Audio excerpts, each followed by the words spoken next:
بھارت اب بھی خطے میں عدم استحکام پیدا کرنے پر بضد ہے۔ پاکستان واضح کر چکا ہے کسی بھی بھارتی جارحیت کا منہ توڑ جواب دیا جائے گا۔ فیلڈ مارشل عاصم منیر کا دورہ امریکہ کے دوران پاکستان کمیونٹی سے خطاب، کہا کہ بھارت اپنے آپ کو وشوا گرو کے طور پر پیش کرنا چاہتا ہے لیکن عملی طور پر ایسا کچھ بھی نہیں۔ حالیہ بھارتی جارحیت شرمناک بہانوں کے ساتھ کی گئی ہے۔ پاکستان نے بھارت کی امتیازی اور دوغلی پالیسیوں کے خلاف کامیاب سفارتی جنگ لڑی۔ امریکی صدر ڈونلڈ ٹرمپ کی اسٹریٹجک لیڈرشپ کی بدولت پاک بھارت جنگ رکی۔ فیلڈ مارشل نے کہا کہ میرا دوسرا دورہ پاک امریکہ تعلقات کے حوالے سے ایک نئی جہت کی علامت ہے۔ امریکہ کے ساتھ ممکنہ تجارتی معاہدے کی بدولت بھاری سرمایہ کاری متوقع ہے۔ بیرون ملک پاکستانی برین ڈرین نہیں بلکہ برین گین ہے۔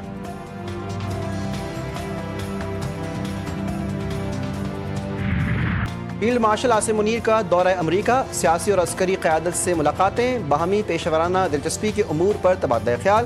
فیلڈ مارشل پاکستانی نژاد امریکی کمیونٹی سے بھی ملے۔ کمان تبدیلی کی تقریب میں بھی شرکت۔ ایڈمرل بریڈ کوپر نے کمان سنبھالی۔ فیلڈ مارشل عاصم منیر کی جنرل ڈین کین کو پاکستان آنے کی دعوت۔ ISPR کے مطابق فیلڈ مارشل ٹمپا میں امریکی سینٹ کام کے کمانڈر جنرل مائیکل کریلا کی ریٹائرمنٹ کی تقریب میں بھی شریک ہوئے۔ جنرل مائیکل کوریلا کو خراج تحسین پیش کیا۔ فیلڈ مارشل عاصم منیر کا پاک امریکہ عسکری تعاون کے تسلسل پر اعتماد کا اظہار۔ کراچی کا ایک اور خاندان خونی ڈمپر کی زد میں آ گیا۔ حادثے نے پل بھر میں سب کچھ بدل دیا۔ راشد منہاس روڈ پر بہن بھائی ڈمپر تلے کچلے گئے۔ باپ زخمی، 14 سالہ احمد رضا اور 22 سالہ مہنور والد کے ساتھ موٹر سائیکل پر جا رہے تھے۔ حادثے کے بعد مشتعل شہریوں کا ڈمپر ڈرائیور پر تشدد، 7 ڈمپرز کو آگ لگا دی۔ ڈمپر کو آگ لگانے میں ملوث 10 مشتبہ افراد گرفتار۔ حادثے کی فوٹیج GTV نیوز نے حاصل کر لی۔ واقعے کا مقدمہ تھانہ یوسف پلازا میں درج۔ بھائی بہن کی لاشیں گھر پہنچیں، کوہرام مچ گیا۔ زخمی باپ نے اپنے بچوں کی میت کو کاندھا دیا۔ دونوں آہوں اور سسکیوں کے ساتھ نارتھ کراچی قبرستان میں سپرد خاک۔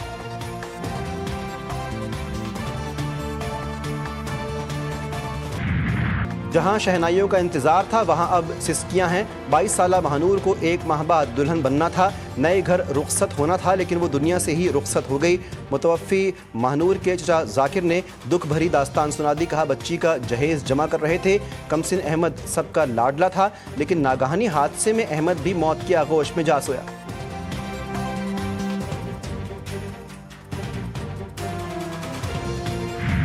اگر ٹرک ڈرائیور ذمہ دار ہوا تو سزا ملے گی۔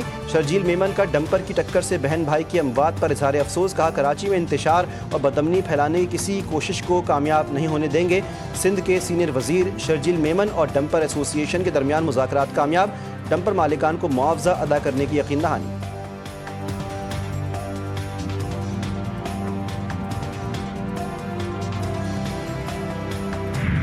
ڈمپر نے بہن بھائی کو شہید کر دیا۔ ڈمپر مالکان اپنے لوگوں سے کہیں احتیاط کریں، جان سے بڑا نقصان کوئی نہیں۔ گورنر سندھ کہتے ہیں کہ عوام بھی قانون اپنے ہاتھ میں نہ لیں، امن امان قائم رکھیں۔ MQM پاکستان کا لواحقین سے تعزیت کا اظہار۔ ترجمان نے کہا ڈمپر حادثات روز کا معمول بن چکے ہیں۔ سندھ حکومت ٹریفک قوانین پر عمل درآمد کروانے میں مکمل ناکام ہے۔ امیر جماعت اسلامی کراچی منم ظفر بولے یہاں لوگ حادثات میں اپنی زندگیاں گنوا رہے ہیں مگر حکومت کو نمبر پلیٹس کی پڑی ہے۔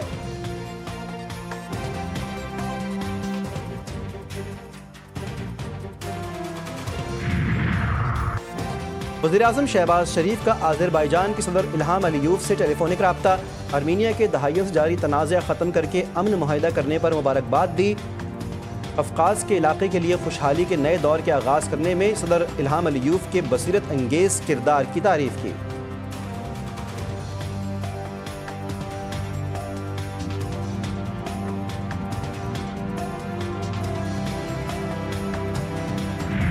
اسرائیل کا غزہ پر مکمل قبضے کا ناپاک منصوبہ۔ اقوام متحدہ کی سلامتی کونسل کا ہنگامی اجلاس۔ پاکستان نے اسرائیلی منصوبے کو انتہائی خطرناک اور عالمی قوانین کی خلاف ورزی قرار دے دیا۔ اقوام متحدہ میں پاکستان کے مستقل مندوب عاصم افتخار نے مطالبہ کیا سیکیورٹی کونسل غزہ میں انٹرنیشنل پروٹیکشن فورس تعینات کرے۔ وزیراعظم شہباز شریف نے اسرائیلی منصوبے کی مذمت کی۔ اسرائیلی کابینہ کا فیصلہ اشتعال انگیزی ہے۔ برطانیہ اور فرانس نے غزہ میں اسرائیلی کارروائیوں میں اضافے کو مسترد کر دیا۔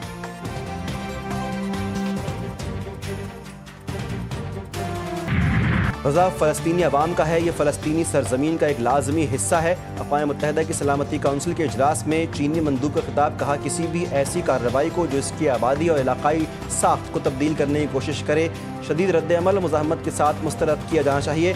فلسطین کے سفیر ریاض منصور بولے، اسرائیل جبری ہجرت اور قتل عام کے ذریعے فلسطینی عوام کی تباہی پر عمل پیرا ہے۔ نتنیاہو کا غزہ پر فوجی قبضے کا منصوبہ، اسرائیلی وزیر خزانہ نے حکومت گرانے کی دھمکی دے دی۔ اسرائیلی وزیر خزانہ بزلیل اسموٹرچ نے کہا کہ میرے نقطہ نظر سے ہم سب کچھ روک کر لوگوں کو فیصلے کا اختیار دے سکتے ہیں۔ ایسا لگتا ہے کہ نتنیاہو اسرائیلی فوج کو فیصلہ کن فتح کی طرف لے جانا ہی نہیں چاہتے۔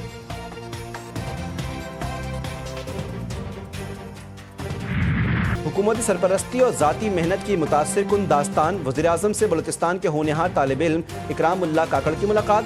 شہباز شریف نے بتایا اکرام اللہ کاکڑ کا خاندان سیلاب سے شدید متاثر ہوا اور ملاقات میں اکرام اللہ نے اعلیٰ تعلیم حاصل کرنے کی خواہش کا اظہار کیا۔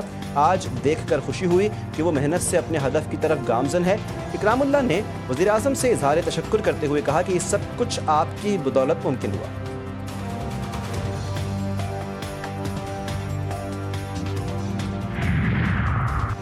ملک میں موجودہ نظام عملاً آئینی ہے اور نہ قانونی، پی ٹی آئی رہنما اسد قیصر کہتے ہیں ظلم کے خلاف ہر فورم پر آواز اٹھائیں گے۔ ملک میں ذاتی خواہشات پر تمام فیصلے ہو رہے ہیں۔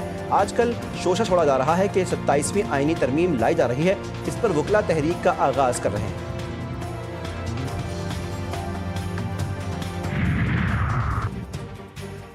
ایکسٹینشن نہیں، تسلسل جاری رہے گا، کسی میں دم ہے تسلسل توڑ کر دکھائے۔ سینیٹر فیصل وابڈہ کا اسد قیصر کی پریس کانفرنس پر رد عمل، کہا کہ پاکستان کی ترقی کا یہ سفر انشاءاللہ جاری رہے گا۔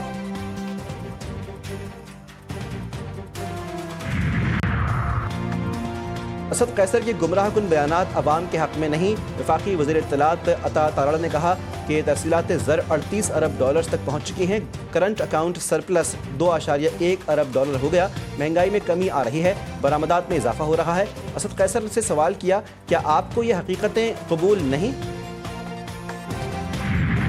پاک ویسٹ انڈیز دوسرے ون ڈے کا کھیل بارش سے متاثر، میچ روک دیا گیا۔ پاکستان نے 6 وکٹوں کے نقصان پر 139 رنز بنائے۔ حسین طلعت 31، عبداللہ شفیق 26، سائم ایوب 23 رنز بنا کر آؤٹ۔ کپتان محمد رضوان 16، نائب کپتان سلمان علی آغا 9 رنز بنا کر آؤٹ۔ بابر اعظم کھاتا کھولے بغیر 0 پر آؤٹ۔ اسسٹنٹ کمشنر زیارت محمد افضل بیٹے سمیت اغوا، لیویز حکام کے مطابق اسسٹنٹ کمشنر محمد افضل بیٹے کے ساتھ سیاحتی مقام زیزری گئے تھے، نامعلوم مسلح افراد نے اغوا کر لیا۔ اغوا کاروں نے اسسٹنٹ کمشنر کی سرکاری گاڑی کو نظر آتش کر دیا، مسلح افراد نے گن مین اور ڈرائیور کو چھوڑ دیا۔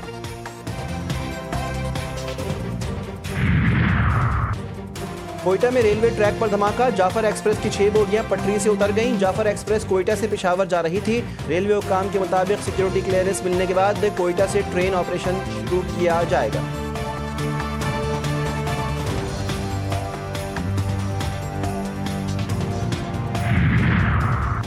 آزاد کشمیر میں ٹریفک حادثات، 8 افراد کی جانیں گئیں۔ مظفر آباد میں جیپ کھائی میں جا گری، 5 افراد جاں بحق، 6 زخمی۔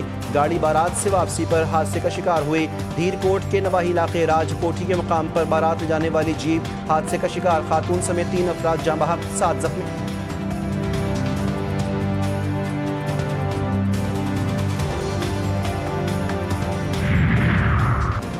خوشیوں کے سفر پر نکلی فیملی لمحوں میں بچھڑ گئی۔ کراچی سے اسکردو پکنک منانے کے جانے والی فیملی حادثے کا شکار، جھیل میں ڈوبنے والی خاتون کی لاش مل گئی۔ 6 روز بیت جانے کے باوجود شوہر احمر کا کچھ پتہ نہ چل سکا۔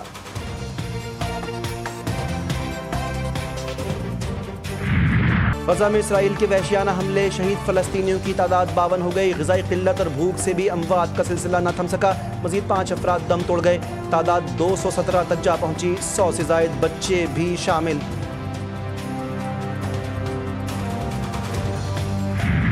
ترکیہ میں 6.1 شدت کا زلزلہ، استنبول میں عمارت گر گئی، کوئی جانی نقصان نہیں ہوا۔ زلزلے کی گہرائی 10 کلومیٹر ریکارڈ، زلزلے کے جھٹکے بالاکسر سمیت متعدد صوبوں میں محسوس کیے گئے۔ حیدرآباد اور سکھر میں مارکہ حق جشن آزادی کی تقریبات، معروف گلوکار راحت فتح علی خان، عاصم اظہر، بلال سعید کی شاندار پرفارمنس، عوام کی بھرپور ملی جوش اور جذبے کے ساتھ کنسرٹ میں شرکت۔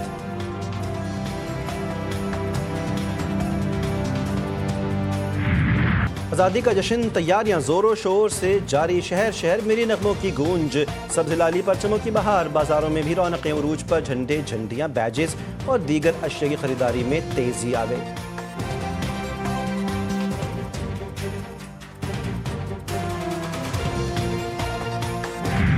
پیرس کی گلیوں میں 50 برس تک اخبار بیچنے والے فرانس کا اعلیٰ قومی اعزاز national order of merit Rawalpindi کے علی اکبر کے نام۔ ایمانوئل میکرون آئندہ ماہ ایلیزے پیلس میں علی اکبر کو اعزاز دیں گے۔ علی اکبر نے کہا کہ بچوں کی تعلیم کے لیے بہت محنت کی۔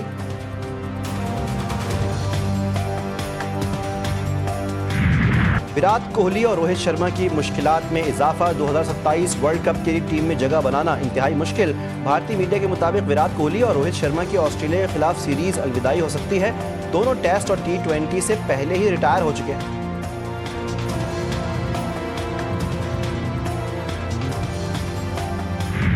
اور کراچی میں جشن آزادی اور مارکہ حق کے عنوان سے دلچسپ مقابلے، باغ ابن قاسم سے فریئر ہال تک گدھا گاڑی ریس، محمد ندیم کے گدھے نے ریس اپنے نام کر لی۔